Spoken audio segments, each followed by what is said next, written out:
Joe Biden bet on the American worker, while Donald Trump blamed the American worker. Which side are you on? Which side are you on? I want to play Shawn Fain's endorsement of Joe Biden, and we're going to come back and react to it. So when we talk about this election, let's take a look at the candidates in their own words and their own actions. In 2008, I happened to have a first-class seat as a negotiator during the economic recession. And in 2008, as you well know, the auto industry faced a historic crisis. We were on the edge of total collapse. With entire communities were being devastated. Hundreds of thousands of auto workers' families were left out in the street. It was our members and our retirees who sacrificed everything to save the auto industry.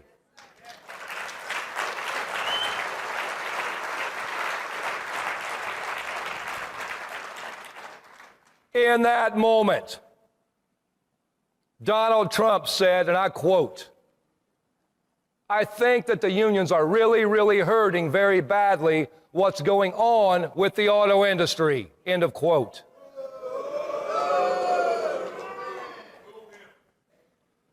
Joe Biden, having helped save the auto industry, said the nation bet on the American auto workers and won.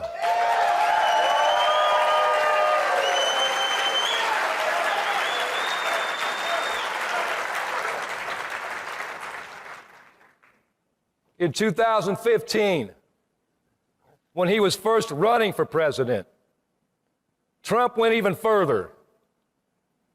He said the concessions we took weren't enough. He wanted to do a rotation in the auto industry of the jobs in Michigan and the Midwest, so union auto workers would be begging for their jobs back at lower pay. He wanted to put the race to the bottom on steroids to screw the American working class.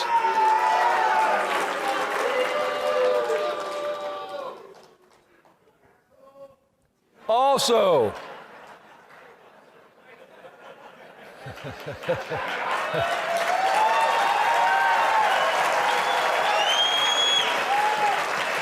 I love the fire. Love the energy. Also in 2015, we have some workers you saw earlier from Volkswagen. In 2015, people may have forgotten this. We won our first election of a group of skilled trades workers at Volkswagen.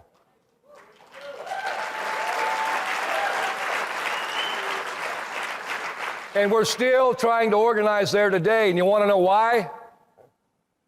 Because, like always, in true fashion, the corporate class in Volkswagen defied the law and they refused to bargain.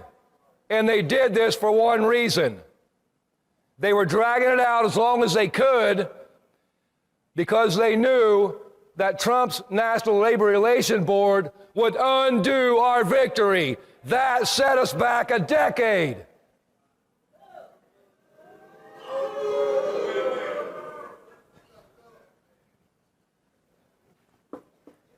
President Biden, on the other hand, has made changes at the National Labor Relations Board that have opened new opportunities for organizing. He has vocally supported workers organizing and said at a UAW event, join, organize, picket, protest. You have a right to form a union and you cannot be stopped. You cannot be intimidated.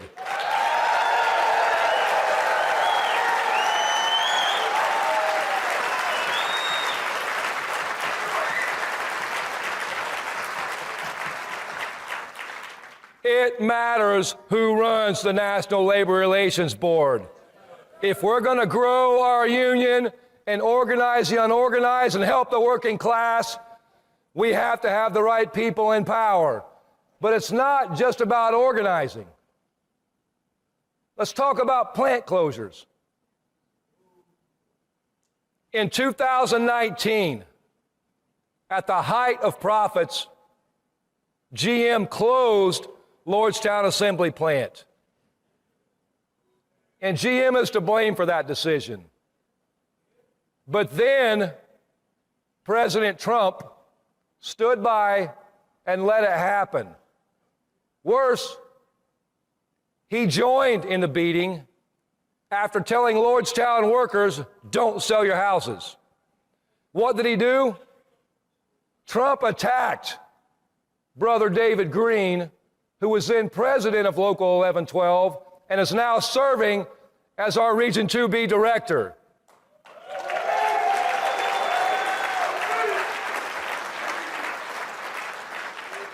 Trump said our union dues were to blame for the plant closure, when we all know it was all about corporate greed.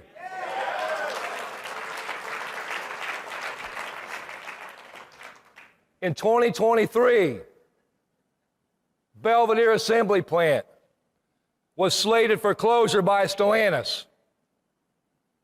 So we fought like hell to do the unthinkable, to save Belvedere and save the community. And with the power of the stand-up strike, we did that.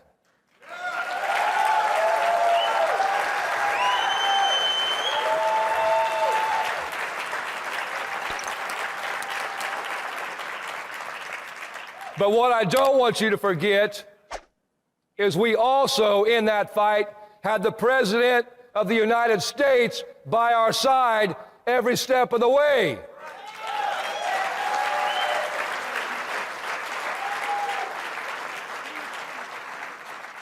Instead of talking trash about our union, Joe Biden stood with us and supported our historic victory to save Belvedere and to save that community.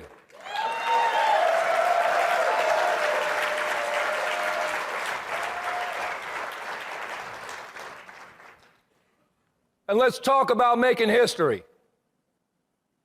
Rarely, as a union, do you get so clear of a choice between two candidates. In 2019, and I want you guys to pay attention to these two slides we're about to show you. In 2019, our members were out there holding the line at GM on a national strike for 40 days.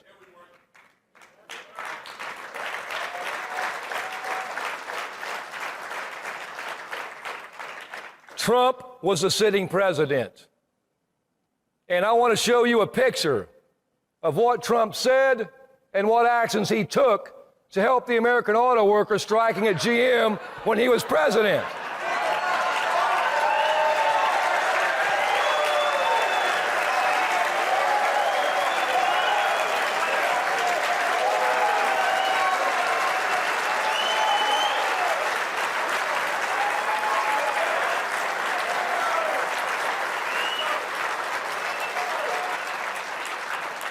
He said nothing, he did nothing, not a damn thing, because he doesn't care about the American worker.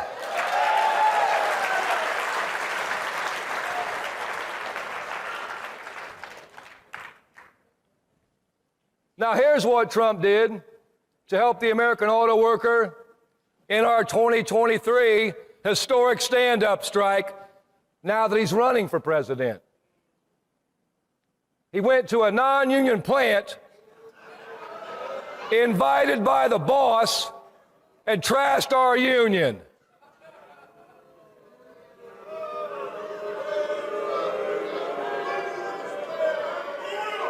That's right. And here is what Joe Biden did during our stand-up strike. He heard the call, and he stood up, and he showed up.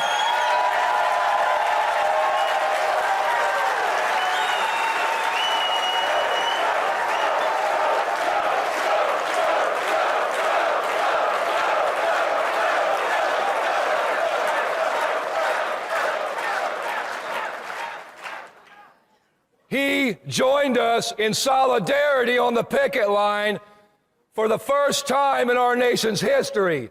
A sitting president has ever done that.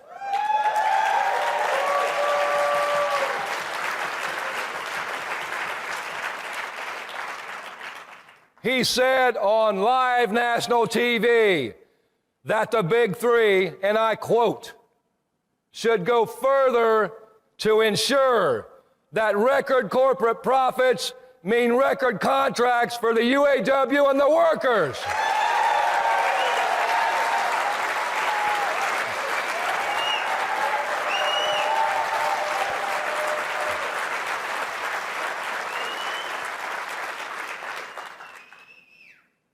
So that's a choice we face. It's not about who you like. It's not about your party. It's not this bullshit about age. It's not about anything but our best shot at taking back power for the working class.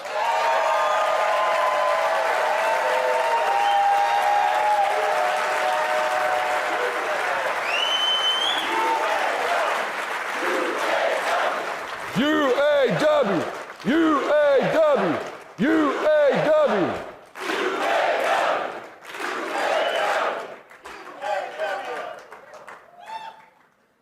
Donald Trump is a scab.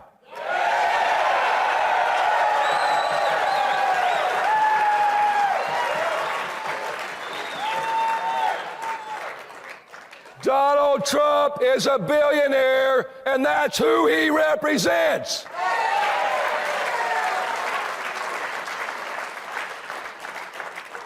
If Donald Trump ever worked in an auto plant, he wouldn't be a UAW member. He'd be a company man trying to squeeze the American worker.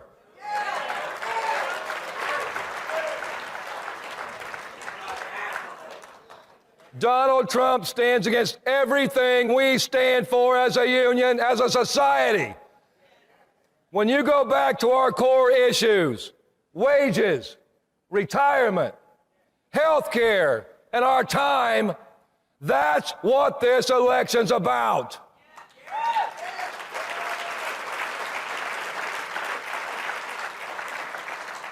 This election's about who will stand up with us and who will stand in our way.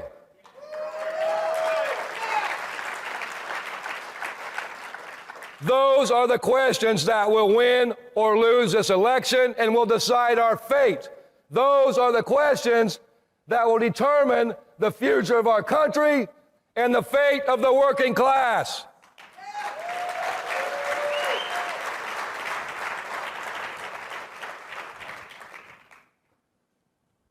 When I first came into office, we made some headlines by saying that our endorsements would be earned, not freely given.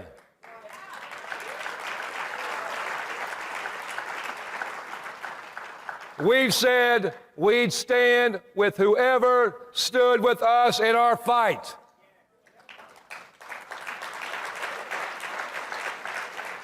Not because somebody was nice to us and we want to be nice to them, but because we need to know who's going to put up and who's going to shut up.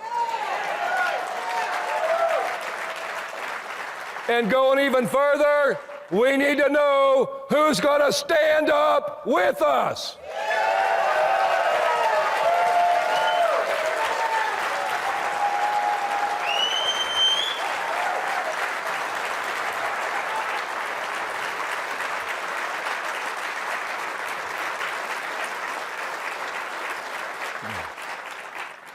And this choice is clear.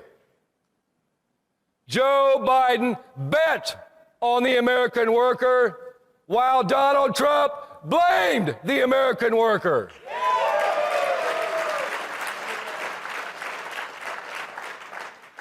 We need to know who's going to sit in the most powerful seat in the world and help us win as a united working class. So if our endorsements must be earned, Joe Biden has earned it.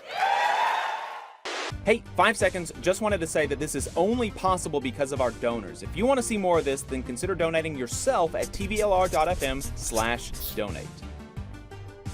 There were comments throughout the show about the UAW's endorsement. Pittsburgh Dude 87 said, after the UAW called for a ceasefire, Shawn Fain endorsed Genocide Joe, who also broke up the rail workers' strike. What a disappointment. And F YouTube Censorship said Trump caused a lot of the problems and would make everything worse. It's not disappointing at all to try to stop Trump.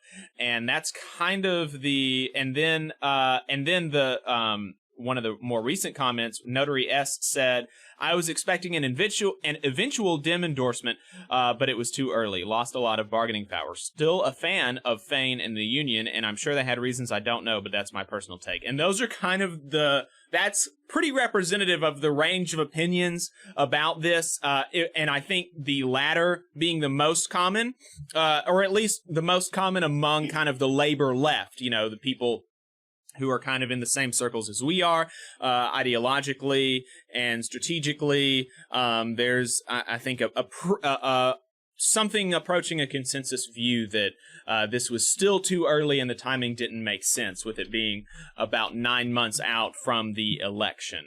But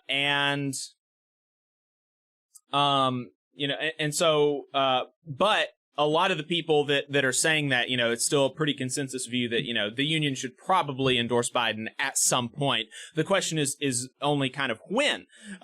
Teamster and steering committee co-chair for the Teamsters for a Democratic Union, Sean Orr, also a member of the DSA Labor Commission steering committee, said, we should debate whether or not leverage was maximized, but endorsing Biden to block a second Trump term is ultimately the right thing to do for any union to be doing right now.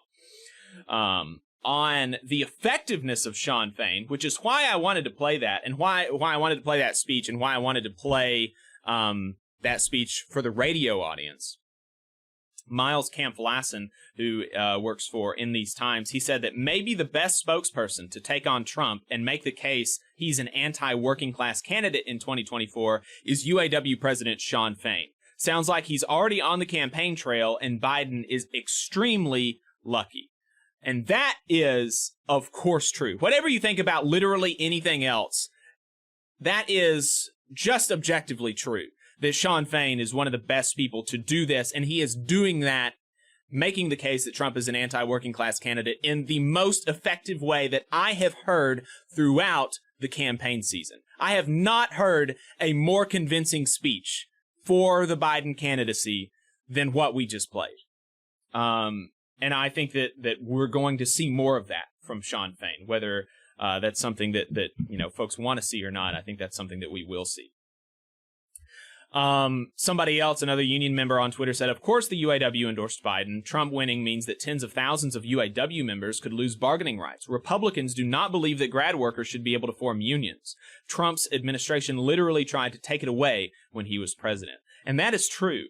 It is interesting then, there's an interesting kind of tension there, though, because in many ways, higher education workers have the most to lose from a Republican NLRB because their entire right to exist as such could be taken away. And yet they are the ones in the UAW kind of leading the call for a ceasefire. There are, of course, calls for a ceasefire in the UAW from other sectors, but the higher ed seems to be at the forefront of this campaign within the UAW.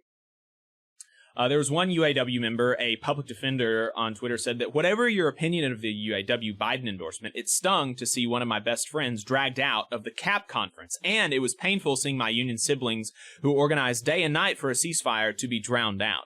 And that is something that happened during Biden's speech, where there were chants for a ceasefire, and those chants were drowned out by UAW, which I also found extremely distasteful. I found it as distasteful as the people in the church in South Carolina saying 4 more years as people were calling for a ceasefire. I think just the language of 4 more years while people are chanting for a ceasefire is even more kind of like jarring, yeah, than just chanting UAW. But Region 9A Director Brandon Mancia said, I am disgusted and disappointed in the response from members and leaders that started chanting UAW to drown out the protests.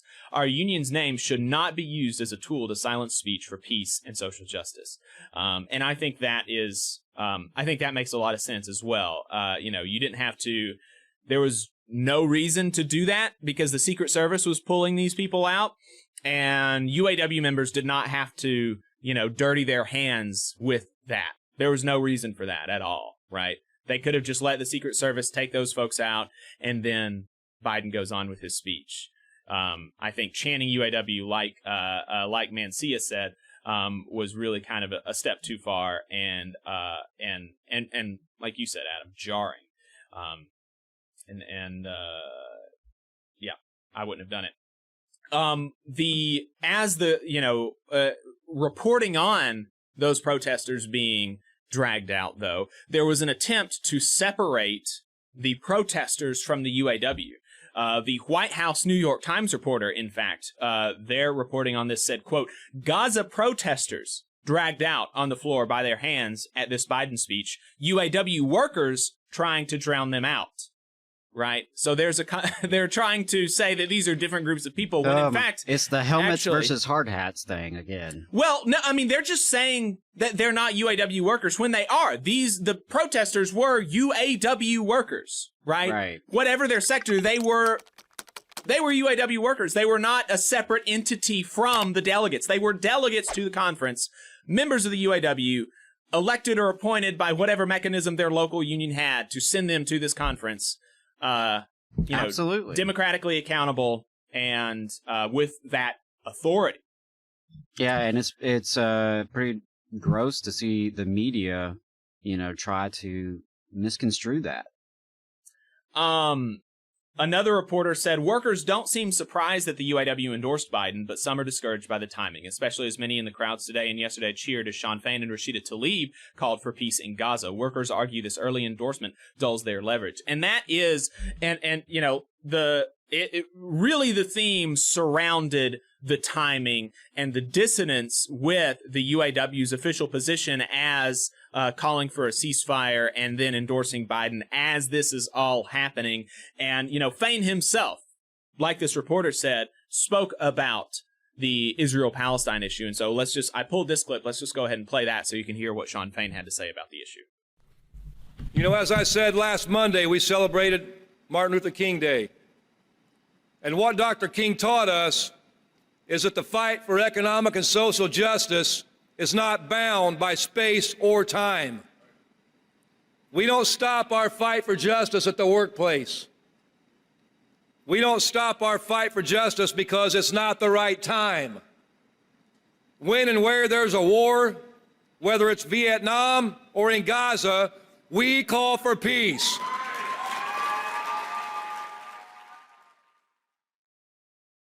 Didn't spend as much time on that as he did other issues, but it was it was a strong statement there and unambiguous.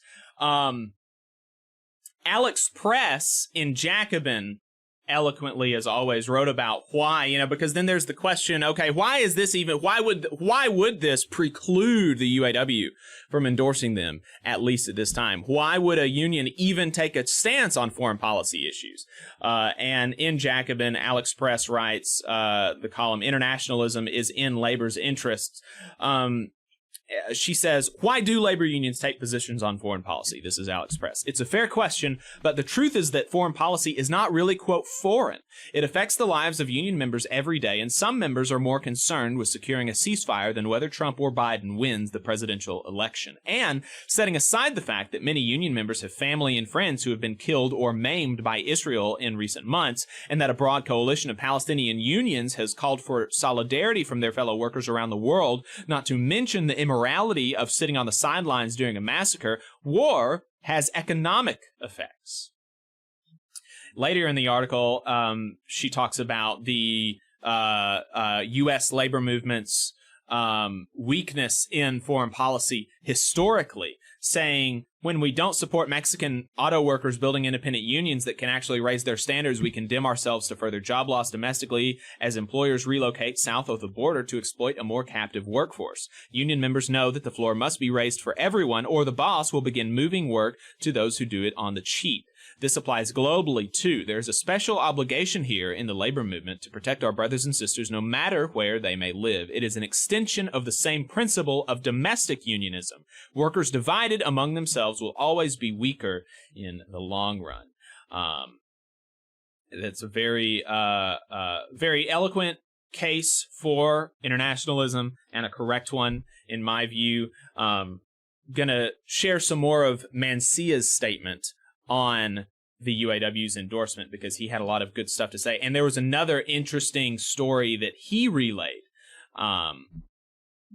So he said that, so Mancia, in his statement, you can find the whole statement on Twitter, he said that, at the request of President Shawn Fain, I and the rest of my colleagues on the International Executive Board voted to endorse Joe Biden for President of the United States. In our deliberations, I expressed my deep reservations about Biden's policies and the vital importance of our union's call for a ceasefire. And they said, he said that during the, there was a conversation with Biden where Mancia and another Region 9A member emphasized directly to Biden that the UAW has called for a ceasefire and demands an end to the killing of innocent civilians in Palestine. President Biden engaged us in conversation for a few minutes, and we made it clear to him that our membership stands by our call for a ceasefire. And here's the story that was another kind of like, wow, why did kind of kick in the gut. Afterwards, I was told by White House staff that if I did not remove the 3 stickers from my jacket that read UAW Peace Justice, UAW for Ceasefire, and UAW Work for Peace before entering the stage with my fellow International Executive Board members, President Biden would cancel his speech. I refused to remove any of these stickers, especially the UAW for Ceasefire one, and it turns out it was an empty threat. As an elected representative of our membership, I have every right to appear publicly before the membership at a UAW event displaying support for our union's positions, and President Biden should know he can't boss us around.